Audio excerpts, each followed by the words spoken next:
എടാ എനിക്കതൊന്ന് പറയണം. ഒരു രഹസ്യമാടാ, ജീവിതത്തിൻ്റെ ഒരു രഹസ്യമാണ്. ഇനി കൂടുതലായിട്ട് എനിക്ക് അത് ഒളിപ്പിച്ച് വെക്കാൻ കഴിയുന്നില്ല. അവളും എന്നോട് പറഞ്ഞു എല്ലാവരോടും തുറന്ന് കാണിക്കണം. കാരണം എനിക്കത് നിങ്ങളോട് പറഞ്ഞ് ഇനി എത്ര കാലം എന്ന് വെച്ചിട്ട് ഞാൻ ആ രഹസ്യം എൻ്റെ മനസ്സിൽ സൂക്ഷിക്കുക. ദുബായിൽ വന്നപ്പോൾ എല്ലാവരും എന്നോട് ചോദിക്കുകയാണ്, എന്താ പറ്റി നീ നല്ലോണം മാറിക്കണല്ലോ.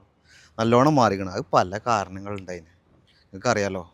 പക്ഷേ ഇപ്പം ഞാൻ കുറച്ച് ഹാപ്പിയാണ്. അവളുണ്ട് എൻ്റെ കൂടത്ത്. അവളും കൂടി ഇല്ലെങ്കിൽ ഇപ്പം എനിക്ക് ജീവിക്കാൻ കഴിയില്ല. ഇന്ന് ഞാൻ അവളെ നിങ്ങൾക്ക് കാണിച്ചു തരും. ഞങ്ങൾ രണ്ടാളും ഡിസിഷൻ എടുത്തിട്ടുണ്ട്. ഇതെനിക്കറിയാം ജീവിതത്തിൽ നഷ്ടങ്ങൾ ഉണ്ടാക്കുകയുള്ളൂ എന്നുള്ളത്. ഞാൻ ആദ്യം തന്നെ ക്ഷമാപണം ചോദിക്കുകയാണ് എൻ്റെ ഫാമിലിയോട്, എൻ്റെ കൂട്ടുകാരോട്, എല്ലാവരോടും. പക്ഷേ ഇന്ന് എനിക്ക് അവളെ നിങ്ങൾക്ക് കൂടി കാണിച്ചു തരണം. ഇനി ഒരു ജീവിതത്തിൽ ഒരു രഹസ്യങ്ങളും ഇല്ല. ഞാൻ ഇന്ന് അവളെ കഫ്റ്റീരിയയിലേക്ക് വരാമെന്ന് പറഞ്ഞിട്ടുണ്ട്. സോ ഞാൻ പോവാണ്. ആളെത്തിയിട്ടുണ്ട്, ഞാൻ കാണിക്കുകയാണ്. എനിക്കിപ്പം തന്നെ ചെറിയൊരു ഇത് വരുന്നുണ്ട്. ഹാർട്ടൊക്കെ നല്ലോണം ബീറ്റ് ആവുന്നുണ്ട്. ഏതായാലും ഐ വിൽ ഷോ യു.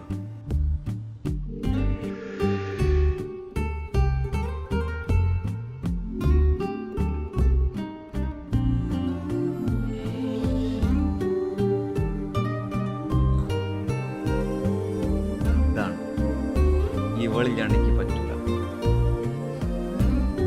എത്ര വർക്ക് പ്രഷറുകളുണ്ട്. പക്ഷെ ഇതൊരു 4-5 ആയിട്ടുണ്ട് ഒരു ദിവസം. ഇതിങ്ങനെ സിപ്പ് ചെയ്യുമ്പോഴൊരു സുഖം. ഇവളപ്പോൾ കൂടെ ഇല്ലാണ്ട് നടക്കുന്നില്ല. അപ്പം ആരോഗ്യത്തിന് കേടാണ്. എന്നാലും എനിക്ക് ഇവളില്ലാണ്ട് പറ്റില്ല. Happy Valentine's day. Thank you all.